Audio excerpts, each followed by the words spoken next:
This is Hannibal here with a huge wrestling news update. WCW star who is most remembered for his huge amount of matches with Scott Norton, Ice Train, passed away today, announced by DDP. He no-showed all of his interviews with me that he had set up, but he did do one with Jack Kilby and Cheap Heat Productions that they allowed me to post on this channel. So rest in peace, big fella. He was a muscle guy. Um, that always puts a lot of strain on the heart, especially if you're taking a lot of supplements, which I don't know if he did or not. Raw featuring a face-off with CM Punk and Cody Rhodes did a 0.56 rating. Sadly, whenever I see CM Punk do a face-off, all I can think about is his UFC beatings. But I think he's doing great.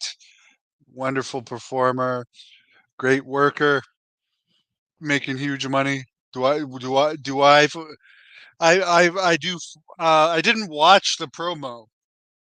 It didn't interest me enough to watch the promo, but I have been following what he's been doing. So good for him for making me interested. The Rock did an interview today where he said if it's going to be him and Roman Reigns at WrestleMania, it's going to be the biggest one of all times. He is now on the board of directors for TKO, the parent company of UFC and WWE. So maybe if he did come back and beat Roman Reigns, which by the way, he did not deny that this match was going to happen at WrestleMania when asked about this by reporters today. So more likely than not, it's happening, or he'd get so much heat for teasing it that it would just be terrible for him.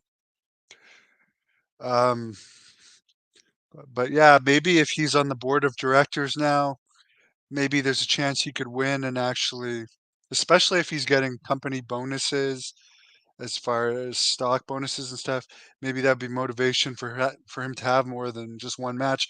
Because I would think everyone would expect Roman Reigns to beat The Rock. I would like to see The Rock beat Roman Reigns, to be perfectly honest with you. Collision did 0.12 rating.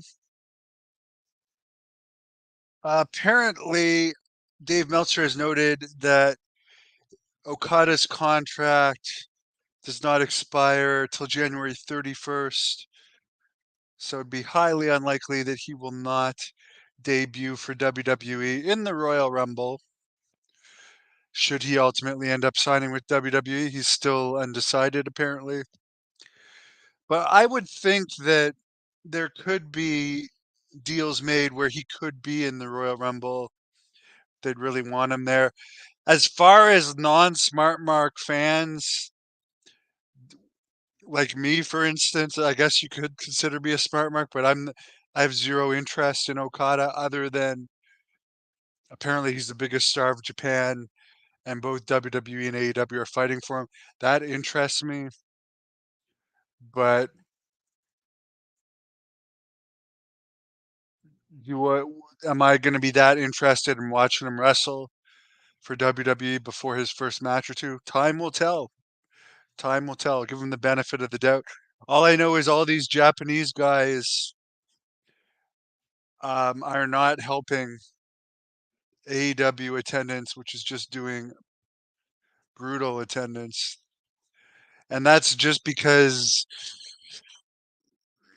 it's hard to identify with these Japanese guys that can barely speak English. And I don't know, you just can't get into the characters much. They do a different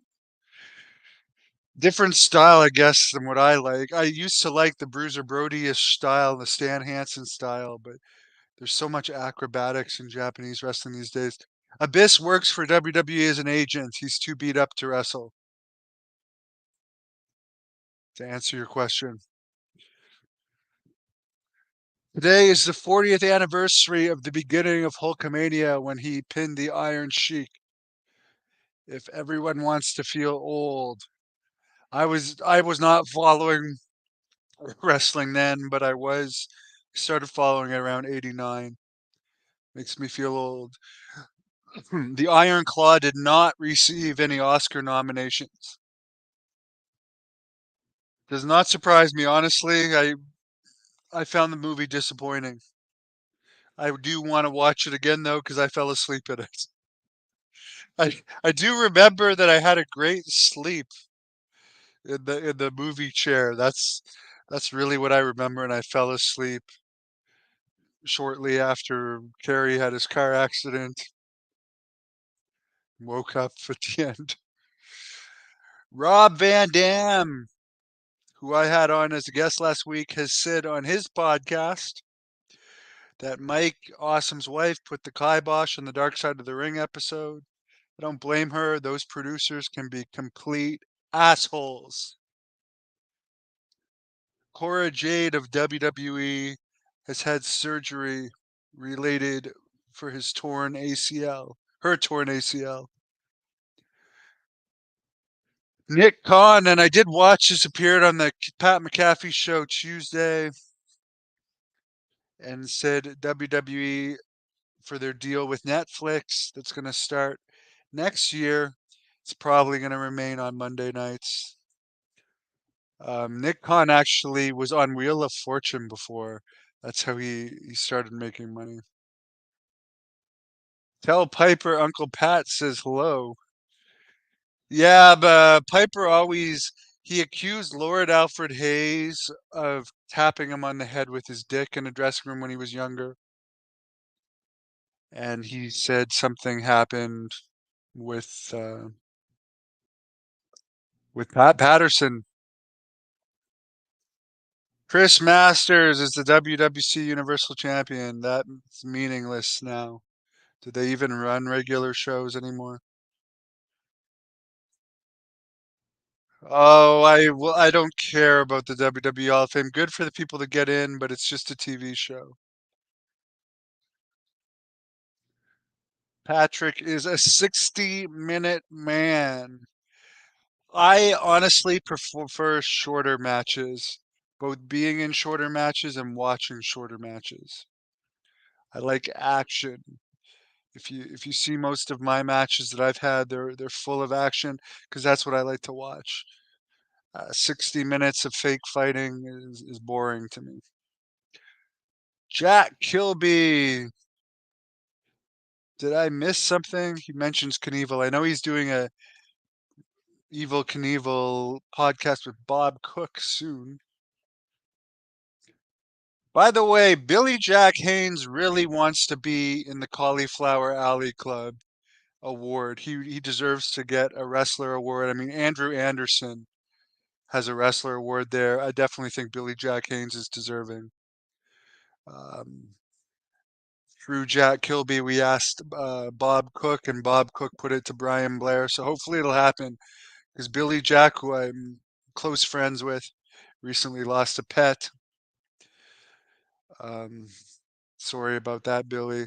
He says he's not in any halls of fames. He'd really like to be in the Cauliflower Alley Awards. So I know Brian got the message. I hope they do it. He deserves it. He's a good guy. Does he have CTE? Yes, to a greater level than I do. Someone says The Rock should wrestle his cousin to end the 3-year reign of terror. I definitely think that The Rock should definitely beat his cousin. 100%. Am I going to get Netflix? I can't even sit through the raw highlights that are usually 9 minutes. If they end up putting all the pay-per-views on Netflix, yes, because there's other stuff on Netflix. Because the WWE network in Canada sucks, I hope that they put all the pay-per-views on Netflix here because we don't get Peacock in Canada. And from what I understand, they are going to put the pay-per-views or premium live events, as they call them now, because they're not pay-per-views, on Netflix in the countries that don't have Peacock.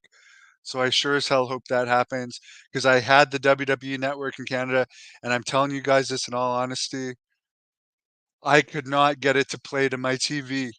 I know I might not be the most technical, but I've got been able to get everything else to stream to my TV but the WWE Canadian Network, and it's so hard to navigate. It just I only lasted 3 or 4 months with it. Bad for business if The Rock wins. Why? Roman Reigns is only wrestling like 2 to 4 times a year, and one of them is in Saudi Arabia. The Rock is the biggest name in all, probably the biggest name in Hollywood. I mean, he would generate interest in wrestling. They need people that'll honestly, if I asked my dad who Roman Reigns was, he wouldn't know who Roman Reigns is. I'm not saying he's not the biggest star in wrestling right now, but he doesn't transcend like Hulk Hogan or The Rock. To make The Rock back as champion, that would generate interest. Does my dad know who John Cena is, by the way? Yes, he does. But I'm just saying, most average people do not know who Roman Reigns is. He hasn't made it outside of wrestling. I'm not saying he's not going to, but right now he's made it in wrestling. Brock Lesnar, yes.